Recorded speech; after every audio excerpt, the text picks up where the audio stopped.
La mère Richard, la vraie, si vous voulez, c'est pas moi. Moi, je suis la deuxième génération de mère Richard. C'est ma maman qui a eu cette idée de mettre le Saint-Marcellin en avant, de l'affiner d'une façon bien particulière pour qu'il soit très crémeux, très coulant. Ils sont minces, peu épais, bien coulants, légèrement doré. Il faut le garder dans un endroit un peu frais. À cette saison-là, à l'automne, quand il fait frais et humide comme aujourd'hui, le balcon ou le rebord de la fenêtre, c'est parfait. Mais quand on est dans une saison plus chaude et qu'il risque d'être en péril, à ce moment-là, il faut le conserver bien plié, bien protégé dans son emballage, dans le bas du frigo, dans l'endroit le moins froid du frigo, dans le bac à légumes par exemple. Et surtout, pensez à le sortir 2 ou 3 heures avant le repas pour qu'il se remette à température. Jamais servir un fromage froid.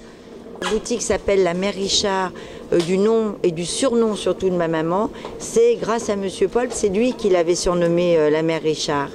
Un peu un hommage, comme on dit, les mères lyonnaises, vous voyez. Et c'est sa copine, donc il aimait bien la chahuter, il l'appelait la Mère Richard. Et puis c'est resté, puis c'est devenu l'enseigne du magasin. Quand les clients vont chez lui et que sur la carte on lit les fromages de la Mère Richard, les gens s'en souviennent, les gens posent des questions. Et puis les autres cuisiniers l'ont suivi aussi. Beaucoup d'autres ont fait la même chose ensuite. Donc ça nous a beaucoup aidé à faire connaître la maison, les spécialités, le nom.